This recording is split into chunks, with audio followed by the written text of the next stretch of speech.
ဂျပန်စာစတင်ရတာလုံးဝမခက်ပါဘူးခက်တာဘာကြောင့်ဂျပန်စာသင်နေရလဲဆိုရဲရည်ရွယ်ချက်ကိုရှာဖို့ကတော့အရန်ကိုခက်ပါတယ်ကျောင်းသားအများစုဟာဆိုရင်ဂျပန်စာသင်ခြင်းနဲ့တော်ခြင်းနဲ့လို့စဉ်းစားကြပေမယ့်တိကျတဲ့ရည်ရွယ်ချက်မသတ်မှတ်ဘဲနဲ့လာသင်ကြတယ်နှစ်ပတ်မြောက်သုံးပတ်မြောက်လောက်မှာလွယ်လွယ်လက်လျှော့သွားကြတယ်။ဘာကြောင့်လဲဆိုတော့ဂျပန်စာသင်ရတဲ့အဓိကရည်ရွယ်ချက်ကိုတိကျစွာမရှိတဲ့ခါနည်းနည်းခက်ခဲလေးတွေတွေ့လာတာနဲ့လက်လျှော့လိုက်ကြတာများတယ်။ပြင်းသွားကြတာများတယ်။နောက်ဆုံးအတန်းတွေရပါပျောက်သွားကြတာများပါတယ်။အားလုံးပဲမင်္ဂလာပါ။ကျွန်တော်တို့ဇင်ရေး Pass Education ရဲ့ founder အစဉ်သွားဖြစ်ပါတယ်။ခုနပြောခဲ့တဲ့ခက်ခဲပါတယ်ဆိုတဲ့ဒီဂျပန်စာကိုလေ့လာခြင်းရတဲ့အဓိကရည်ရွယ်ချက်ပေါ့နော်အဲ့ဒါကိုဘယ်လိုမျိုးဖော်ထုတ်လို့ဘယ်လိုမျိုးရှာဖွေလို့ဘယ်လိုမျိုးသတ်မှတ်လို့ရလဲဆိုလို့ရှိရင်ဒီအခုပြောပြမယ့်နီလန်းလေးကအရန်ကိုအသုံးဝင်ပါလိမ့်မယ်အဲ့ဒါဘာလဲဆိုရင် smart goal ဆိုတဲ့နီလန်းလေးဖြစ်ပါတယ်ဒီ smart goal ရဲ့ပထမဆုံး S ဆိုတဲ့စကားလုံးလေးပေါ့နော် specific လို့ခေါ်ပါတယ်ဆိုတော့တိကျတဲ့သတ်မှတ်ချက်တစ်ခုရှိရပါမယ်ဥပမာကျွန်တော်တို့ကဂျပန်စာကိုတက်ချင်တယ်ဂျပန်စာကိုသင်ရင်လည်းဆိုတာတော့မဟုတ်ဘဲနဲ့ဂျပန်စာသင်မယ်ဆိုရင်လည်းတစ်လအတွင်းမှာ N5 vocabulary အလုံး300ကိုလေ့လာမယ်စသဖြင့်အဲ့လိုမျိုးတိကျတဲ့သတ်မှတ်ချက်တစ်ခုရှိရမယ်ပေါ့နော်နောက်တစ်ခုက measurable ခုနသတ်မှတ်ထားတဲ့အရာကိုတိုင်းတာလို့ရတဲ့အရာတစ်ခုရှိရမယ်ဥပမာဘယ်လိုမျိုးလဲဆိုလို့ရှိရင်ကျွန်တော်ခုနပြောတဲ့စကားလုံး300ပြည့်ဖို့ဆိုရင်တစ်ရက်ကို10လုံးလေ့လာရမယ်အဲ့လိုမျိုးတစ်ရက်ကို10လုံး flash card နဲ့လေ့လာမယ်ဆိုတဲ့အရာမျိုးပေါ့နော်အဲ့လိုမျိုးတိုင်းတာလို့ရတဲ့အရာတစ်ခုကိုသတ်မှတ်ထားပါမယ်နောက်တစ်ခုကတော့ A ပေါ့နော် achievable လို့ခေါ်ပါတယ်ဆိုတော့ဖြစ်နိုင်တဲ့အရာတစ်ခုပေါ့နော်ဥပမာမဖြစ်နိုင်တဲ့အရာကြီး3လအတွင်းအန်တူအောင်ကျင်ပါတယ်ဆိုပြီးသတ်မှတ်လိုက်လို့ရှိရင်ကျွန်တော်တို့ expectation ကအရင်မြင့်နေတဲ့အတွက်ကြောင့်ကျွန်တော်တို့က performance က line နိုင်မှာမဟုတ်ပါဘူးအဲ့ဒီကြရင်စိတ်တကြသွားမယ်ပေါ့နော်ဆိုတော့ဖြစ်နိုင်တဲ့အရာတစ်ခုပေါ့နော်ဒီ3လအတွင်းမှာ N5 အောင်ရမယ်6လအတွင်းမှာ N4 အောင်မယ်စသဖြင့်အဲ့လိုမျိုးသတ်မှတ်ချက်တစ်ခုရှိရပါမယ်နောက်တစ်ခုကတော့ smart ဆိုတဲ့စကားလုံးရဲ့အားဖြစ်ပါတယ်ဆိုတော့တင့်တော်တဲ့အရာတစ်ခုပေါ့နော်ဥပမာမိမိရဲ့ career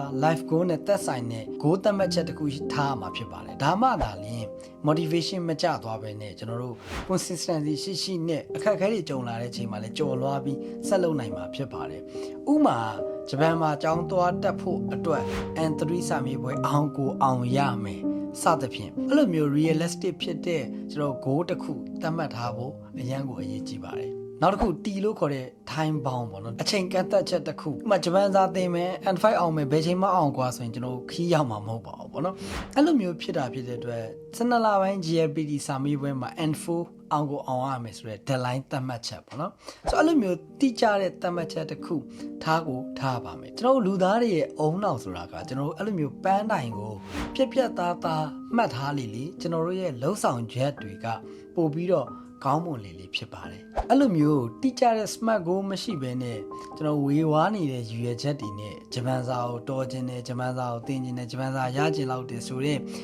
ဝေဝါးတဲ့ပေါ့နော်အပေါ်ရန်သတ်မှတ်ချက်လောက်နဲ့ပဲဆိုရင်သိကြတဲ့အခက်အခဲတွေတွေ့ပြီဆိုတာနဲ့လက်လျှော့သွားခြင်းစိတ်ဖြစ်လာမယ်လက်တွေ့ကြတဲ့ action တွေဖြစ်လာမှာမဟုတ်ဘူးပေါ့နော်ဒီအတွေးတွေပျောက်သွားမှာသိကြပါအဲ့လိုမျိုးတိကျတဲ့ goal ကိုသတ်မှတ်လိုက်တဲ့အချိန်မှာကျွန်တော်တို့ရဲ့အုံနောက်ကreward system ကအလုံးလုံးပြီးတော့ပို့ပြီးတော့ motivated ဖြစ်စေပါတယ်ကျွန်တော်ရဲ့အတွေ့အကြုံကိုပြောပြရမယ်ဆိုရင်လည်းကျွန်တော်ဂျပန်ကိုမထွက်လာခင်ပေါ့နော်ဂျပန်ကိုသွားမယ်လို့ဆုံးဖြတ်လိုက်တဲ့အချိန်မှာအဲ့အတွက်ဂျပန်စာကိုလုံးမရမယ်ဆိုတဲ့ smart goal system တိုင်းပေါ့နော်ကျွန်တော်လုပ်ခဲ့ပါတယ်အဲ့ဒီတော့ကတော့ဒီ smart goal system ဆိုတာမျိုးကိုလည်းသိနေတာမျိုးတော့မဟုတ်ဘူးပေါ့နော်ဒါပေမဲ့ကိုလှုပ်ဆောင်ခဲ့တဲ့အချက်တွေကလာကိုက်ညီနေတယ်လို့ပဲပြောရမယ်ပေါ့နော်ခုနပြောတဲ့ smart goal ရဲ့ S ပေါ့နော် specific ကျွန်တော်နေတိုင်းသင်ထားသမျှစာတွေကိုလုံးဝအကျွေးမထားဘဲနဲ့ပုံမှန်လုပ်ပြအောင်လုပ်တယ်ပေါ့နော်ဆိုတော့အဲ့လိုလုပ်တဲ့အချိန်မှာလည်းYouTube မှာဗီဒီယိုရှာပြီးကြည့်တာမျိုးကိုယ့်ရဲ့အတန်ကို record လုပ်ထားပြီးပြန်နားထောင်တာမျိုးပေါ့နော်စသဖြင့်အဲ့လိုမျိုးနဲ့လုပ်ခဲ့တယ်နောက်တစ်ခုက measurable ပဲပေါ့နော်ဒီ vocal စလုံး300ကို10ရက်အတွင်းဒီတငယ်ချင်းနဲ့အလို့အပြိုင်မှတ်ကြရတယ်ပေါ့နော်အဲ့လိုမျိုးအပြန်အလှန် challenge လုပ်ပြီးတော့လုပ်ခဲ့တာမျိုးတွေရှိတယ်ပေါ့နော်နောက်တစ်ခုကတော့ဒီ achievable ပေါ့နော်ဒီမဖြစ်နိုင်တာကိုမသတ်မှတ်ဘူးဒီ3လအတွင်းမှာ N5 အောင်ရမယ်ပြီး6လအတွင်းမှာ N4 အောင်ရမယ်စသဖြင့်ဒီလိုမျိုးနဲ့ဖြစ်နိုင်တဲ့အရာတွေကိုသတ်မှတ်ပြီးလုပ်ခဲ့တယ်ပေါ့နော်။ဘာကြောင့်လဲဆိုတော့ဒီဟာအောင်မသာလင်းကျွန်တော်တို့ကျောင်းကလည်းရှောက်ထားပြီးပြီ။ဒါအောင်မသာလင်းဒီဘက်ရောက်တဲ့ချိန်မှာအခက်အခဲတွေကိုကျော်လွှားနိုင်မယ်ဆိုတဲ့အရာမျိုးနဲ့ပေါ့နော်။ယုံကြည်ချက်ဖြစ်နိုင်ခြေရှိတဲ့အရာတွေကိုသတ်မှတ်လိုက်တယ်။နောက်တစ်ခုကတော့ relevant ပေါ့နော်။ဒီမိဘတွေရဲ့ PR ဆိုတာတဲ့ကိုယုံကြည်မှုပေါ့နော်။ပို့ပြီးတော့ရခြင်းတယ်။ပြီးတော့ကိုယ့်ဘဝအတွက်လည်း turning point တစ်ခုအနေနဲ့အကောင်းဆုံးပြောင်းလဲပစ်ချင်တယ်ပေါ့နော်အဲ့ဒီအတွက်ကြောင့်မလို့ဒီဂျပန်ကိုသွားရမယ်အခြေအနေတစ်ခုဖြစ်လာတယ်ပေါ့နော်အဲ့လိုမျိုးကိုယ့်ရဲ့တိကျတဲ့ goal တစ်ခုကိုတတ်မှတ်လိုက်တဲ့အချိန်မှာ motivation ကလုံးဝမကျတော့ဘူး နောက်တစ်ခုက time bound ပေါ့နော်အဲ့ဒါလည်းအဲ့လိုပဲပေါ့နော်ကျွန်တော်တို့ဒီဘက်ကိုထွက်မှာဒီ4လပိုင်းမှာထွက်ရမယ်ဆိုတော့ဒီပြီးခဲ့တဲ့ဒီဇင်ဘာမှာ N4 အောင်မှာရကိုရမယ်စသဖြင့်အဲ့လိုမျိုးတိကျတဲ့အရာတစ်ခုကိုသတ်မှတ်လိုက်တယ်ပေါ့နော်ဒီလိုနဲ့ကိုယ့်ရဲ့ progress ကိုမြင်လာတော့အပြတ်မသွားတော့ဘဲနဲ့ steady landing ဖြစ်သွားခဲ့တယ်လို့ပြောလို့ရမယ်ဒါကတော့အရင်တော့ကိုလုပ်ခဲ့တဲ့အရာတွေကိုစဉ်းစားပြီးတော့ဒီ smart goal နဲ့ပြန်ကိုက်ကြည့်လိုက်တဲ့အချိန်မှာအော်ဒီ system ကိုမသိပေမဲ့ဒီလိုလုပ်ခဲ့တဲ့ကြောင့်မလို့ဒီလိုမျိုး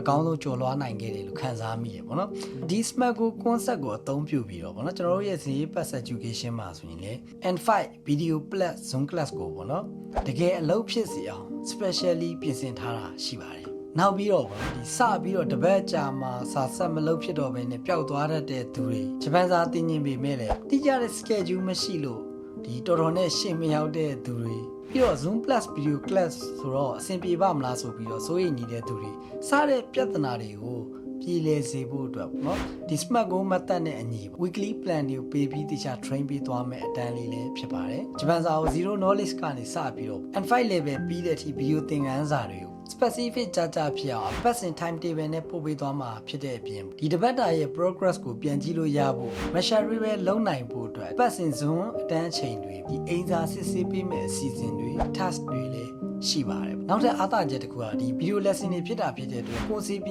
အချိန် live ဒီသင်ခန်းစာတွေကိုလေ့လာလို့ရမယ်ထက်ခါ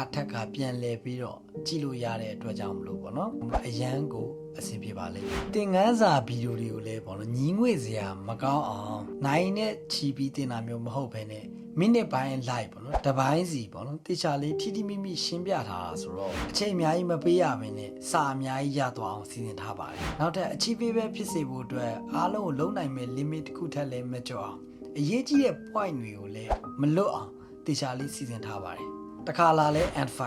တခါလာလဲ N5